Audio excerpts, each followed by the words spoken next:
so much for joining us in this Startup Insight series.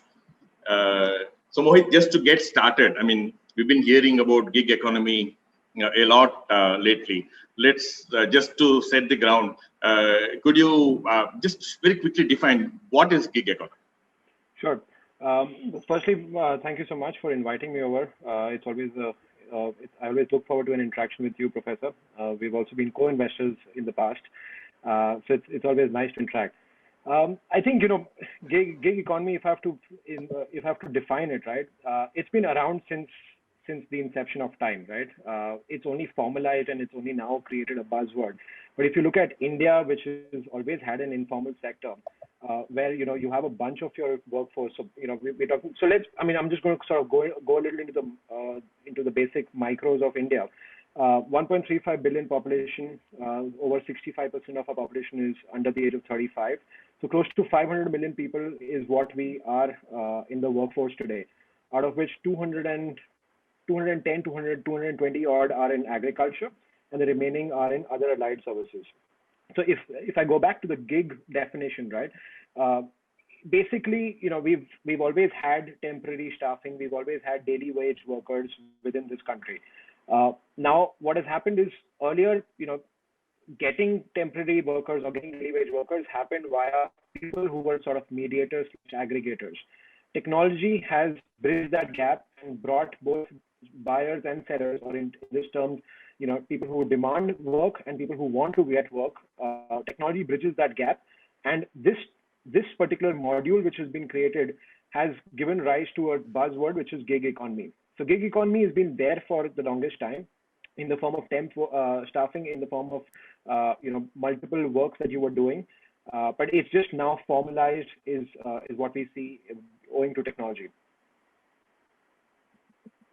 So why this buzz? I mean, like, temp workforce has been there for a long time, and right, so it's not that the whole model is new. So why the buzz lately? What is it that's suddenly so exciting about this whole model? Scalability. Now because technology comes in as the middleman versus individual people, you can suddenly think about scalability. So think of it this way, right? If you were a digital marketeer, and I know I'm taking one of the most toughest examples to start this off with, right? But if you were a digital marketeer, earlier you could possibly get some work in the hyperlocal vicinity of where you live in. So say you're in Bangalore, you can get work in and around Bangalore using a word of mouth network. But today, because technology can showcase your work around the world, you basically your avenues open up, and you can basically get work from any part of the world, not just this country, but any part of the world.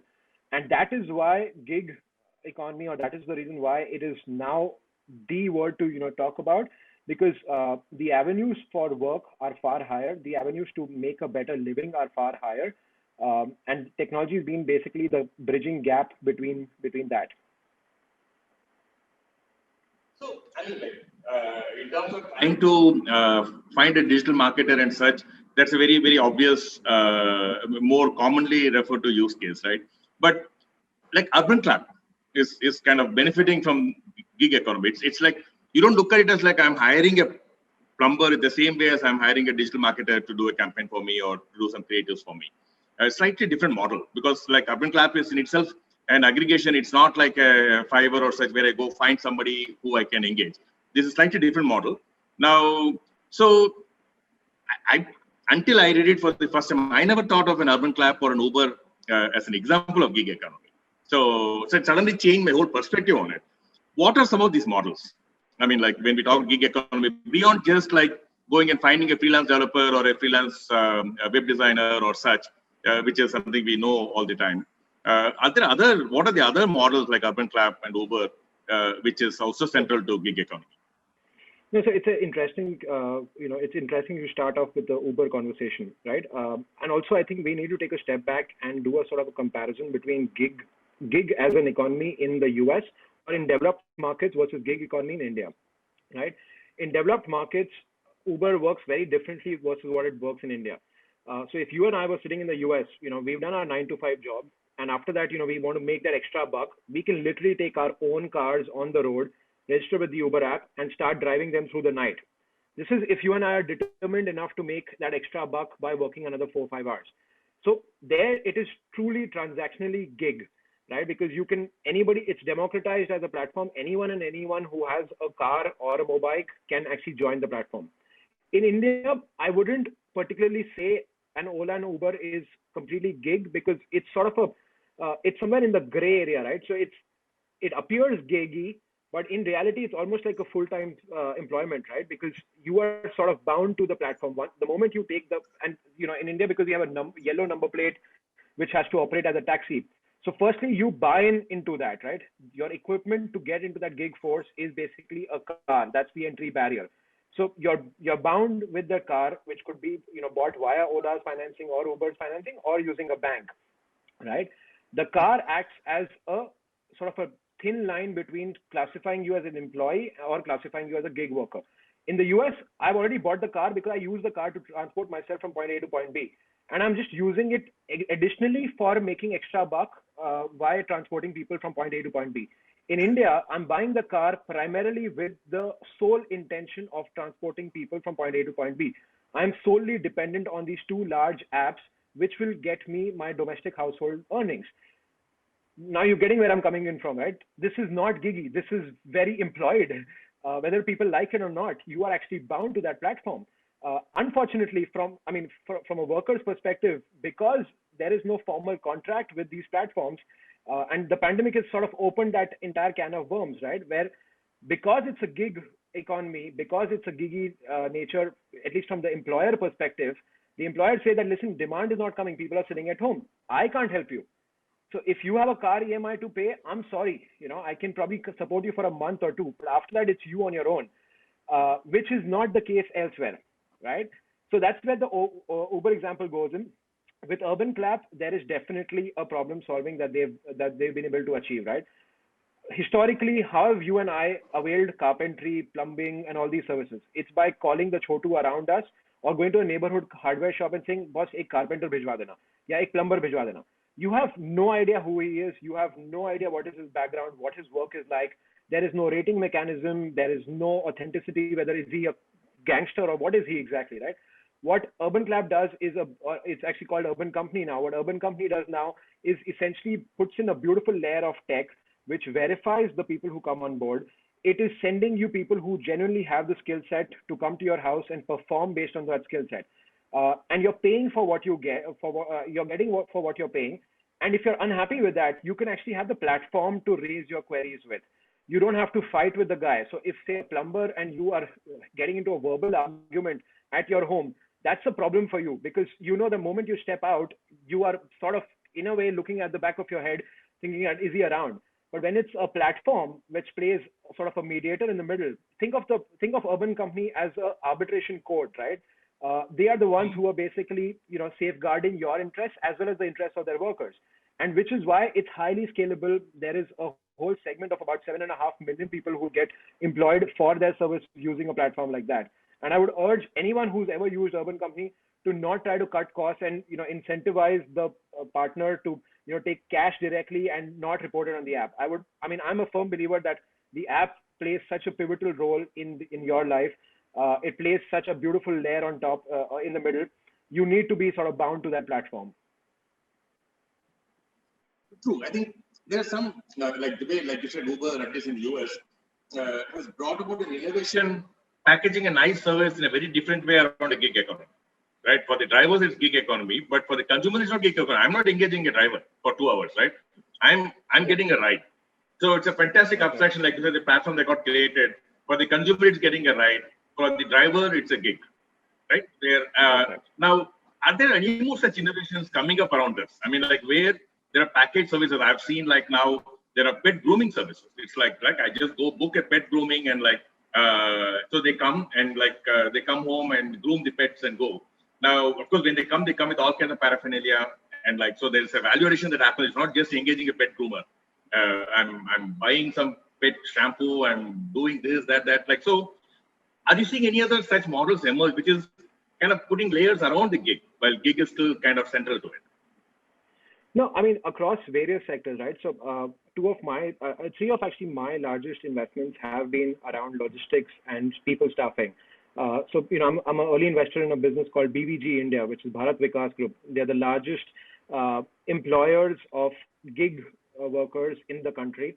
They are the largest staffing and cleaning services company in the country, with over 168,000 employees as well as gig workers on board. So there are 68,000 gig workers and about 100,000 employees on board. This is purely cleaning services, right? Now, it sounds like it's a very boring, mundane job, but when you start bagging contracts from the government, when you're, say, managing the Bangalore airport, or when you're managing the parliament, or when you're managing the prime minister's house, you can't just send anyone and everyone there, right? You need a platform which verifies who are the people going there, are they doing a good job, and only then sending them there. So, across various segments, you're seeing multiple gig workers being engaged. Financial services, you're seeing a lot of gig workers coming up. In transportation, of course, we spoke about Uber and Ola. We take a step forward into hyperlocal logistics, or even into the regular logistics, right? You'd be surprised, between Ecom Express and Grab, two of my investments, we've I think engaged with over 44,000 workers, of which only about 10,000 were on our payrolls, and the remaining were all on gig. And what I love about India, right, is everyone is trying to move up, right? If you are, say, lower middle class, you're trying to go to middle class. If you're middle, you want to go upper. If you're upper, you want to go to the creme de la creme of India. Everyone's trying to move up. And it's incredible when, a 18-year-old kiddo comes to you and says that, I'm studying in my college, which is a 3-hour daily college. But besides that, I want to start making money. I don't have a bike today, but if you can give me a mechanism to earn money, I will buy a bike on EMI and, earn that extra money. So at Grab, between Grab and Ecom, we sort of had a very beautiful marriage that happened, where we co-shared gig workers. So we said food, typically food delivery happens during the lunch time and during the dinner time, but during the middle of the day, there's nothing really happening. So Grab and Ecom, and these are just examples from my own portfolio, they both shared the same resource and said that in the morning, the resource will deliver e-commerce parcels. In the afternoon, he'll go and do a food delivery. Again, in the middle of the afternoon, which is 1 to 3 o'clock. Post 3 o'clock, he'll again come and do return pickups of e-commerce till 6 o'clock. And from 7 o'clock, he'll again go back to food. So in a 12-hour journey of the delivery rider / gig worker, he's meaningfully occupied across two companies which have sort of symbiotically worked together in order to make this guy anywhere between 35 to 45,000 rupees a month.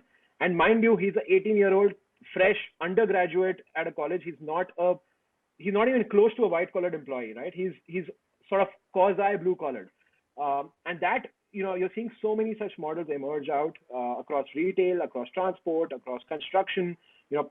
Big builders do not, or even big contractors do not want to employ construction workers or laborers directly. It's called dehadi, right, which is daily wage workers. Now what is happening is, instead of taking it directly earlier there used to be walk-in. So for, like, say 15 or 50 construction jobs, you post it out and you have a line of 200 people standing outside your door on every morning, or on a Monday morning. And, it's typically a 15-day sort of engagement. So that Monday, you need to vet those 200 and then choose which are the 50 you want from them. But now all of that is gone, because you've given it to a platform, or you've given it to, agents who are managing it using a beautiful tech-enabled verification channel. You are able to recruit as and when you require, based on the peak and off-peak hours of your business. So we're seeing multiple such emergence coming in. The unfortunate part within the gig space, right, is the lack of, and that's where I love the Tatas, right? People who have worked at the Tata Group will swear by them, right? So there's such crazy amount of loyalty for the Tatas. Unfortunately, in the gig world, there is no loyalty, right? And that is where sort of, there are a little bit of a difference between, because from an employer's perspective, gig is great, right? Because he doesn't have to bear the full payroll, bear the multiple healthcare and all the other benefits that he has to offer. So from an employer perspective, there is a lot of cost saving. But from an employee perspective, the loyalties are limited. So if he sees something in the same space which is slightly better in remuneration, and I'm not even talking about, like, I'm not saying a guy who's earning 20,000 has an offer for 40. Even if he has 24, he'll move away. Which to you and me will be like, listen, for 4,000 rupees, why are you shifting loyalties? But that's the unfortunate flip side to where gig is today, at least in India. True, because they're looking at it as gigs. If somebody can pay me better for a gig, I will go there. And true. Now, one other aspect that's kind of emerging here is, see, if you look at Dunzo, am I engaging a runner or am I engaging a pick and deliver service? Right? The platform abstracts it out. It's not just finding a runner for me. The platform abstracts out a pickup and delivery service. Now, for the runner, it's a gig. And so the platform probably tells the runner saying, look, you tell me what times you're available. I will assign pickup and drop for you. Now, so again, so the line between a gig and a service also is getting little blurred. That's right. Now, if you look at Dunzo or even for Urban Clap, I'm engaging a plumbing service or I'm engaging a plumber. The line is getting blurred a little. And and if you go to things like the pet grooming service, I'm getting a pet groomer, but I'm also getting a lot of pet supplies. So that trend you're seeing, like, I mean, in the, like, if you talk about Grab or such, now, am I getting a food delivery service or am I getting a delivery boy? So what are some of the trends you're seeing in that, in terms of this service wrapper or service veneer on top of gig? No, so I think the service veneer is here to stay, right? Unfortunately, the gig element, right, or the service provider, so the plumber is a commodity, unfortunately, right? Because there can be multiple plumbers, but what you're doing is you're availing a service of a plumber. And if you are the best plumber based on rating in your hyperlocal vicinity, you are able to get higher offtake for your plumbing services, right? So I think service will be the primary driver and not the person, right? Airbnb as a platform, which is the ultimate example of gig, right? Where you have a house which, which technically doesn't, you're staying in it, right? So it's not earning you too much. And maybe you may have a second house also, but most people on Airbnb are letting out a room or letting out, a couch in their house. So you're not letting out, I mean, you're not giving somebody just accommodation to live in, right? Because that's commoditized. There are B&Bs, there are hostels, there are so many other accommodations available. But what you're giving is a service which on top has a experience involved around it. Like the experiential service offering powered by a gig worker or a gig service or a gig participant is really the whole package deal. If you remove any of these elements, this will crumble. True. That is true. I think so. It's like a very fragile mix or model. Recently came across a startup that said, like, if you want to do customer service calls for things like reminders, insurance reminders, and such, it's not greatly skilled service requirement. So anybody can come and say, I'm available between 12 and 2, or like some minimum number of units of hours, and you can log in, punch in. I mean, you're registered and trained and such, but the system will prompt. The system will say, okay, this is a loan reminder call, and so bank, and like, and this is the name of the customer, this is the date of the loan, some details, and so you have to call. All you do is like remind the person that your loan payment is due. And now, at some level, like, it's customer service. It's not exactly unskilled. Yeah. At some level, the platform abstract or saying, look, if you're reasonably good in communication in the language that is due there, and you can read this form and you can update, that's it. It takes to get a very short, maybe a few days, couple of weeks training, and the person is on board in a gig model. They're not in a full-time employee for the company. Do you see, like, I mean, if this value going up into a little bit more skilled areas where it's the same wrapping of a plumbing service is a no-brainer if the platform can effectively get the ratings and such.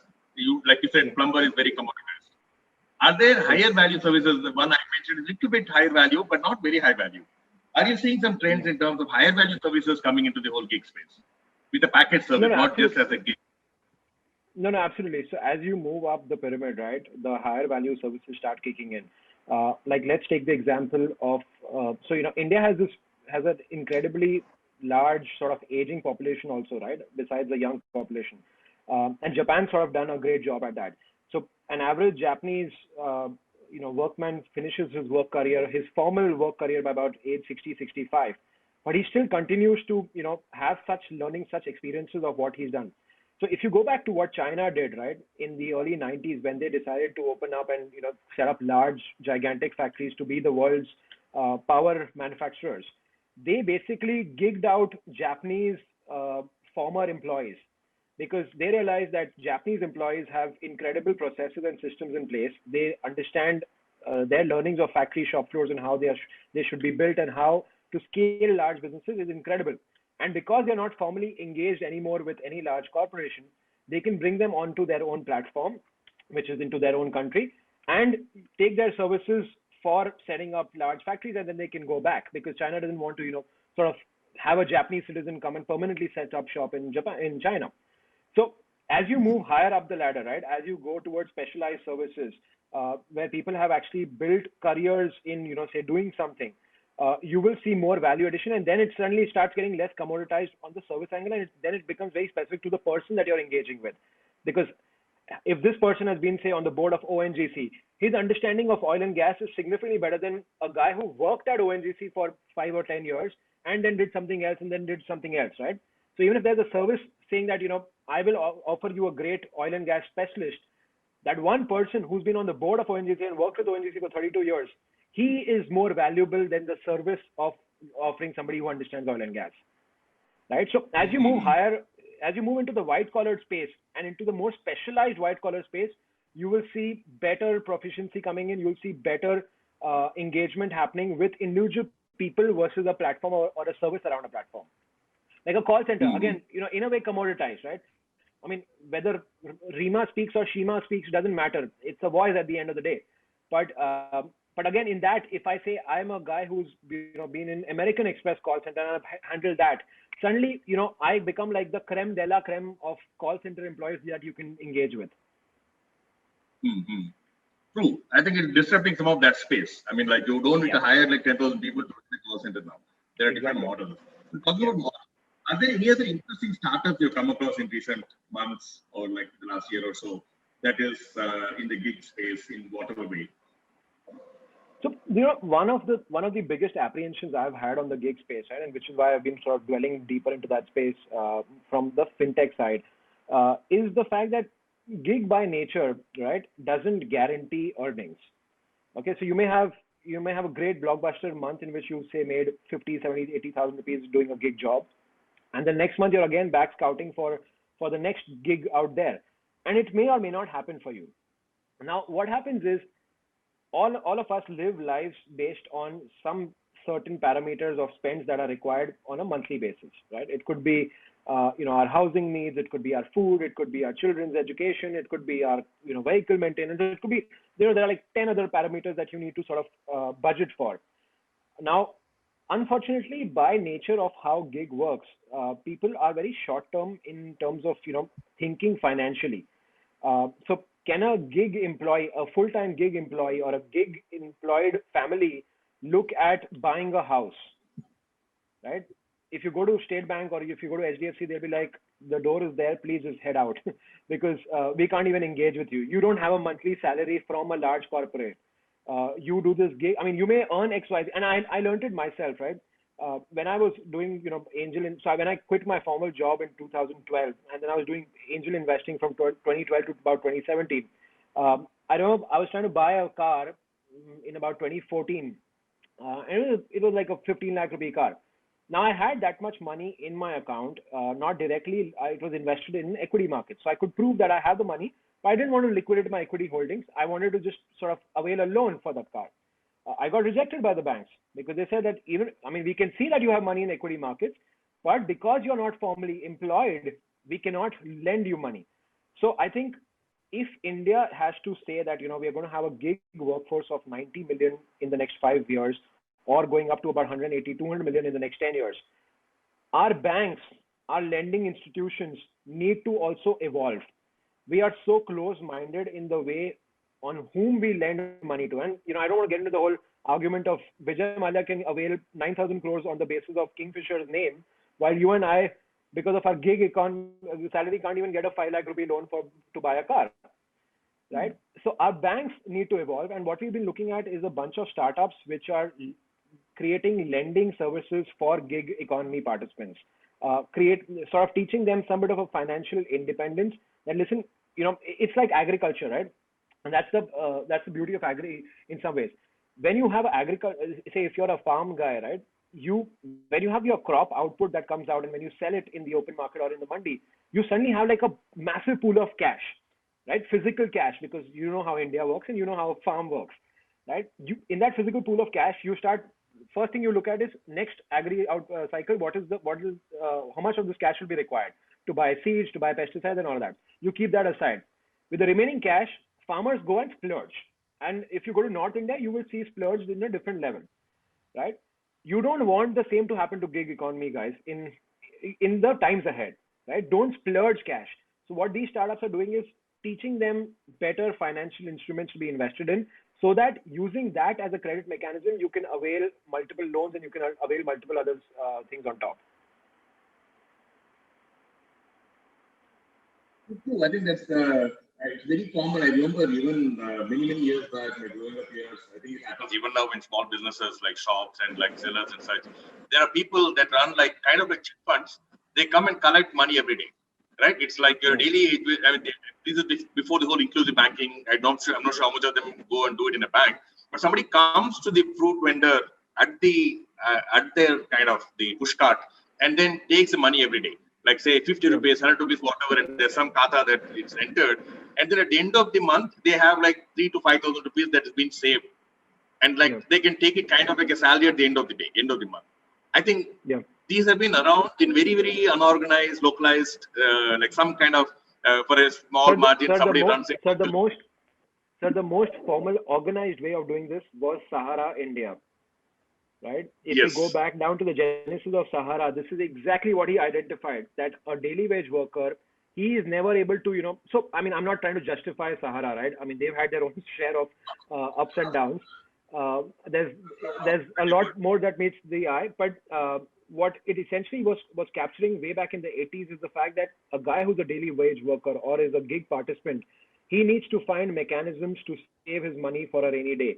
To avail all the things that he doesn't get in a proper salaried structure, right? So he doesn't have healthcare benefits, he doesn't have PF, he doesn't have EFIC, and all of those 100 other things. So he needs to start finding financial independence and also start planning his retirement, his children's education, and all of that.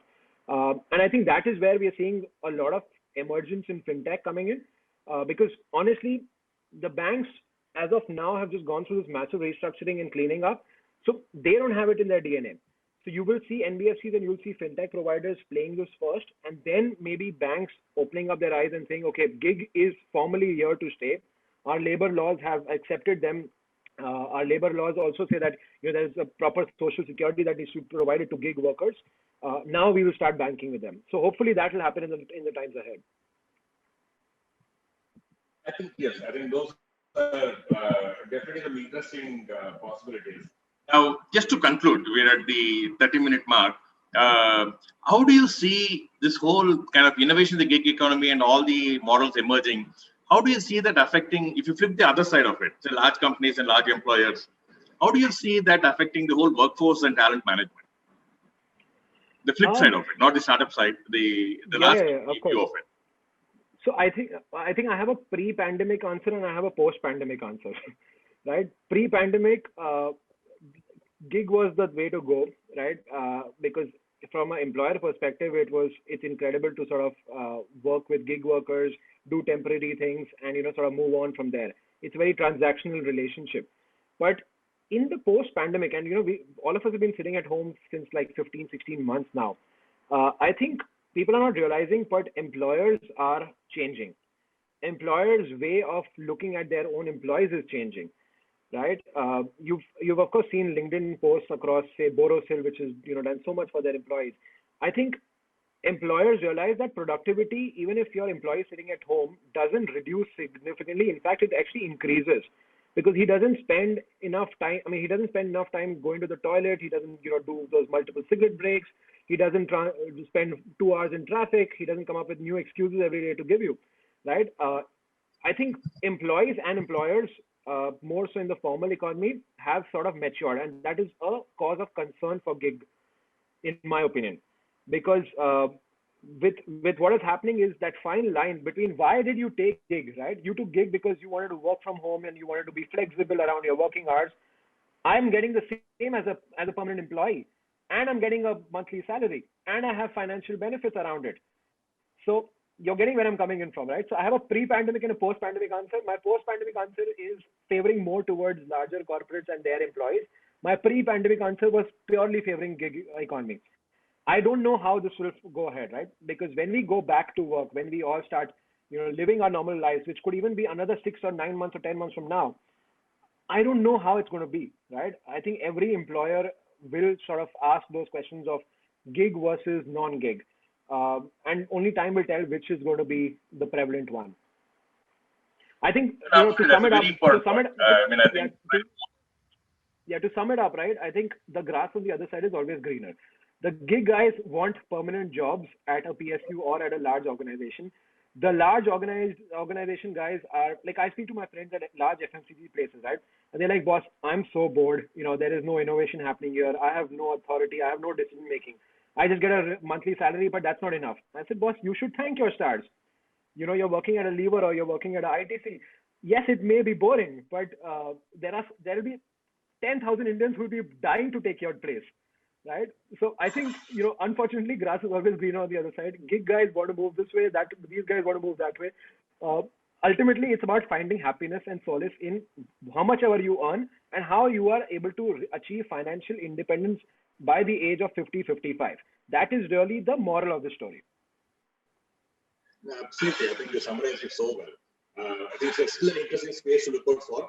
I think, like you said, the pandemic has changed the dynamics quite some, but hopefully some other new model, new equilibrium will emerge in the coming months post-pandemic. So Mohit, thank you so much. It's a fantastic conversation. I think all the insights that you gleaned from talking to so many startups shows in all your comments and observations. So thanks, Mohit. Thanks so much. My pleasure.